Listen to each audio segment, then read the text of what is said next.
Beim dritten Teil der beliebten Serie, das gibt es nur in der Schweiz, ist besonders viel von eurem Feedback eingeflossen. Vielen Dank wieder einmal für eure zahlreichen Kommentare und Likes. Euer Lob und die schönen Vorschläge spornen mich an. Im folgenden Video seht ihr nun 10 weitere ausgewählte Beispiele, die Touristen und Auswanderer in der Schweiz zum Staunen bringen. Kostenlos den Kanal abonnieren und Glocke aktivieren nicht vergessen. So werdet ihr immer als Erste über neue Videos informiert.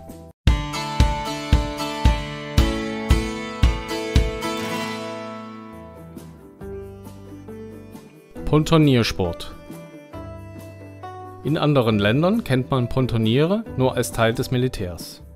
Die Hauptaufgabe der Pontoniere ist bzw. war es, die Bewegungsfähigkeit über Gewässer, hauptsächlich mit Hilfe von Kriegs- und Schwimmbrücken, sicherzustellen. In der Schweiz ist Pontoniersport eine traditionelle Wassersportart. Steuermann und Vorderfahrer sind ein Team, welches das Übersetzboot oder Weiling auf optimale Weise auf dem Wasser fortbewegt und an den richtigen Ort führt. Der Parcours kann mit einem Hindernislauf auf dem Wasser verglichen werden. Es geht darum, verschiedene Übungsteile möglichst schnell und präzise sowie stilistisch einwandfrei zu absolvieren. Diese Sportart erfordert neben Kraft auch ein großes Wissen über das Element Wasser. Jährlich werden etwa 4 gesamtschweizerische Wettfahrten durchgeführt. Weltweit erste Cabrio-Seilbahn. Mit wehenden Haaren auf dem Gondeldach stehen und ein fantastisches Rundpanorama genießen. Das war die Idee dieser einzigartigen Seilbahn. Gäste des über 1900 Meter hohen Stanzer Horns im Kanton Nidwalden können das seit 2012 erleben. Bis zur Mittelstation legt man den Weg zunächst mit rumpelnden Holzwaggons der Standseilbahn wie vor über 100 Jahren zurück. Ab der Mittelstation wird es dann umso moderner. Die Luftseilbahn mit dem offenen Oberdeck ist eine der Hauptattraktionen. Es ist schon ein besonderes Gefühl, oben auf dem Dach der doppelstöckigen Kabine die Fahrt mitzuerleben.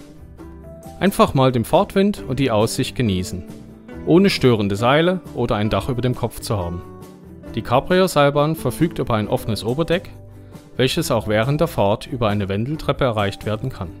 Insgesamt haben 90 Personen in der Seilbahn Platz, davon 30 auf dem Oberdeck.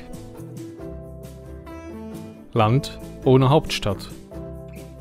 Die Bezeichnung von Bern als Hauptstadt ist falsch. Selbst die übliche Bezeichnung Bundesstadt ist streng genommen nicht korrekt. In der Bundesverfassung der Schweizerischen Eidgenossenschaft sind weder Hauptstadt noch Bundesstadt festgelegt. Erst auf Gesetzesebene wird festgehalten, dass Bern der Sitz des Bundesrats, der Departemente und der Bundeskanzlei ist. Warum ist das so? Als die Schweiz mit der Bundesverfassung vom 12. September 1848 vom Staatenbund zum Bundesstaat geeint wurde, war man sich nicht einig, ob die Schweiz überhaupt eine Hauptstadt braucht oder ob nicht eher ein Rotationsprinzip mit mehreren Vororten angemessen wäre, so wie man es die Jahre zuvor gemacht hatte. Kandidaten waren Zürich, Bern und Luzern. Der Streit darüber endete in einem typisch schweizerischen Kompromiss. Am 28. November 1848 wählte der National- und Ständerat die Stadt Bern im ersten Wahlgang zum Sitz der Landesregierung. Eine Hauptstadt hätte auch dem stark ausgeprägten Föderalismus widersprochen. Die Banknote mit dem höchsten Wert. Die 1000-Franken-Note der Schweiz ist die wertvollste im Umlauf befindliche Banknote Europas. Auf Platz 2 folgt der 500-Euro-Schein. Von den Leitwährungen ist der 1000-Frankenschein sogar der wertvollste der Welt. Berücksichtigt man alle Währungen, liegt die Schweizer Banknote auf dem 3. Rang. Nur der 10.000 Brunei-Dollar-Schein und der 10.000 Singapur-Dollar-Schein haben einen höheren Wert. Der Brunei-Dollar und Singapur-Dollar haben den gleichen Wert und einen festen Wechselkurs von 1:1, da diese in beiden Staaten akzeptiert werden. Deren Wert liegt bei ca. 6.500 Franken. Der Singapur-Dollarschein wird seit 2014 nicht mehr produziert, befindet sich aber weiterhin im Umlauf. Man mag es kaum glauben, aber vom Tausender sind in der Schweiz knapp 47 Millionen Stück im Umlauf. Zu Gesicht bekommt man diesen dennoch selten. Vermutlich wird die Tausendernote vermehrt zur physischen Aufbewahrung von Vermögen in Bankschließfächern oder außerhalb von Banken verwendet. Zum Beispiel von Personen, die gegenüber Banken Misstrauen hegen, Negativzinsen vermeiden wollen oder ihr Vermögen nicht versteuern möchten. In Bus und Bahn wundert sich niemand über Armeewaffen. In der Schweiz ist es völlig normal, dass Soldaten bzw. Rekruten am Wochenende oder an Feiertagen, wenn sie nach Hause entlassen werden, komplett bewaffnet in öffentlichen Verkehrsmitteln reisen. Dieser Anblick erstaunt Beobachter und Gäste vor allem aus dem Ausland immer wieder. Dafür sind zwei Besonderheiten verantwortlich. Erstens leistet die Mehrheit der Soldaten ihren Dienst in der Schweizer Armee nicht am Stück, sondern über Jahre verteilt in Wiederholungskursen. Zweitens nehmen sie nach dem dreiwöchigen sogenannten WK ihre ganze Ausrüstung mit nach Hause, inklusive Sturmgewehr oder Pistole. Die Idee dahinter stammt aus dem frühen 20. Jahrhundert. Im Falle einer Mobilisierung der Schweizer Truppen sollen möglichst viele Soldaten innerhalb kürzester Zeit in den Kriegsdienst einrücken können. Dank des zu Hause im Schrank gelagerten Gewehres samt Munition sollten sie sich den Weg zum Sammelplatz erkämpfen können, falls der Feind schon ins Land eingefallen wäre. A- und B-Post. Bei der Schweizer Post gibt es zwei unterschiedliche Geschwindigkeiten. Wichtige Briefe werden mit der teureren A-Post versendet. Sofern diese bis Schalterschluss und Briefkastenentleerung abgegeben worden sind, werden die Briefsendungen bis am nächsten Werktag am Ziel sein. Unwichtigere Briefe werden mit der günstigeren B-Post versendet. Die Zustellung erfolgt in der Regel bis zum 3. Werktag nach Aufgabe der Briefpost. 1991 konnte der damalige Staatsbetrieb die Flut an Posten nicht mehr bewältigen. Um dieses Problem zu lösen, wurden zwei Geschwindigkeiten und zwei Tarife eingeführt. Mittlerweile ist die Schweizer Post privatisiert und die Zahl der Briefe nahm ab. Das System mit A- und B-Post blieb aber erhalten. Mit der A-Post signalisiert man dem Empfänger auch eine Wertschätzung und unterstreicht die Wichtigkeit des Briefes. Bunker für die gesamte Bevölkerung. Im Notfall gibt es genug Platz in Bunkern und Schutzräumen für die gesamte Schweizer Bevölkerung. Zum Vergleich, in Deutschland gibt es nur Platz für knapp 3% der Bevölkerung. Die große Abdeckung der Schweiz ist weltweit einmalig und sogar im Bevölkerungs- und Zivilschutzgesetz vorgeschrieben. Zur Zeit des Kalten Kriegs nahm die Schweiz die Gefahr sehr ernst. 1963 wurde entschieden, dass es für alle Menschen im Land Bunker geben müsse, in denen sie im Falle eines bewaffneten Konflikts, atomaren Zwischenfalls oder einer Naturkatastrophe Schutz finden würden.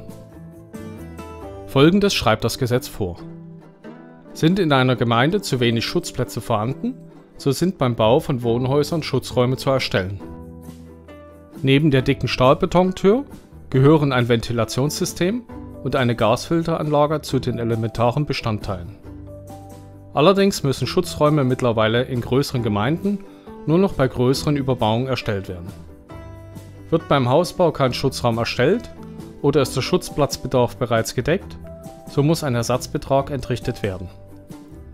Bis zum Ernstfall dienen die Schutzräume häufig als Abstellkammer, Kellerabteil oder Werkstatt.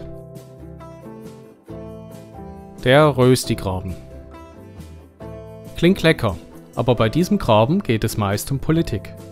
Insbesondere um das unterschiedliche Abstimmungsverhalten bei einzelnen Volksabstimmungen und die damit einhergehenden kulturellen Unterschiede zwischen der französischsprachigen und der deutschsprachigen Schweiz. Da die Deutschschweizer in der Mehrheit sind, können diese bei Abstimmungen stärker das Ergebnis bestimmen. Durch die Übermacht der Deutschschweizer fühlen sich die Romans bei Themen mit großer Diskrepanz manchmal benachteiligt. Das zeigt sich besonders häufig bei Themen zur Europafrage, Sozialpolitik und Umweltthemen. Die Romans sind in diesen Fragen deutlich offener als die Deutschschweizer, müssen aber dennoch bei unterschiedlichen Meinungen meist nachgeben. In der Grafik der Technischen Hochschule Lausanne wird farblich dargestellt, wie ähnlich das Stimmverhalten zwischen den Gemeinden ist. Je gleicher die Farbe, desto ähnlicher das Stimmverhalten. Vergleicht man jetzt die Karten mit den Sprachregionen der Schweiz, wird man feststellen, dass die Sprachgrenzen und die Grenzen beim Stimmverhalten sehr ähnlich verlaufen. Eine ähnliche Grenze gibt es auch bei der italienischsprachigen Schweiz, wenn auch weniger stark ausgeprägt. Dieser Graben nennt sich Polenta-Graben, ist aber nicht so populär wie der Rösti-Graben. In den letzten Jahren hat die Bedeutung des Rösti-Grabens bei Abstimmung stetig abgenommen. Dafür lässt sich mittlerweile häufiger ein starkes Gefälle zwischen der Stadt- und Landbevölkerung feststellen. Die längste Treppe der Welt. Die Niesenbahn im Berner Oberland führt hinauf auf den am Thuner See gelegenen Aussichtsberg Niesen. Neben den Gleisen befindet sich hier ein Weltrekord. Die längste Treppe der Welt mit 11.674 Stufen. Leider ist die Treppe aus Sicherheitsgründen nicht für die Öffentlichkeit zugänglich. Die Treppe dient in erster Linie als Unterstützung für das Wartungsteam der Niesenbahn. Beim jährlich stattfindenden Niesentreppenlauf wird die Treppe auch für Sportler benutzt. Aber Achtung! Beim Lauf müssen 1669 Höhenmeter bezwungen werden. Die schnellsten Läufer benötigen dafür etwas weniger als eine Stunde. Zum Vergleich: Die Bahn benötigt für diese Strecke 28 Minuten. Und für den Wanderer wird von der Talstation in Mühlenen eine Zeit von 5 Stunden bis auf den Gipfel angegeben. Der Schweizer und sein Apfelmus. Dieses Thema jetzt bitte nicht zu ernst nehmen. Das ist auf keinen Fall böse gemeint und soll zum Abschluss dieser Folge nur ein wenig Satire sein. Was dem Briten seine Pfefferminzsoße ist, ist dem Schweizer sein Apfelmus. So ziemlich jede Kultur hat eine kulinarische Schandtat drauf. Die Schweiz steht dem nichts nach.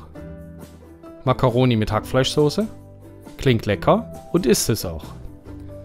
In der Schweiz heißt das Gehackts mit Hörnli. Dazu wird für gewöhnlich noch ein Schälchen Apfelmus gereicht. Der Deutsche würde sich jetzt sagen: Oh, lecker Nachtisch. Und jetzt kommt das Verbrechen. So manch Schweizer nimmt sich jetzt das Schälchen, kippt es über die Hörnli mit Hackfleischsoße und beginnt genüsslich an zu essen. Ich als Ausländer sitze dann völlig fassungslos daneben. Und das ist beileibe keine Einzeltat. Bei dem bekannten Gericht Älplermakronen, bestehend aus Macaroni, Kartoffeln, Sahnesoße, Käse und Zwiebeln, wird vor dem Verzehr gern ebenfalls ein Schälchen Apfelmus darüber gekippt. Kennt ihr noch weitere Einzigartigkeiten oder Ungewöhnliches in der Schweiz? Oder habt ihr Wünsche für zukünftige Videos? So schreibt es mir doch in die Kommentare. Wenn euch das Video gefallen hat, so könnt ihr mich mit einem Like und Abo unterstützen. Ciao zusammen, bis zu meinem nächsten Video.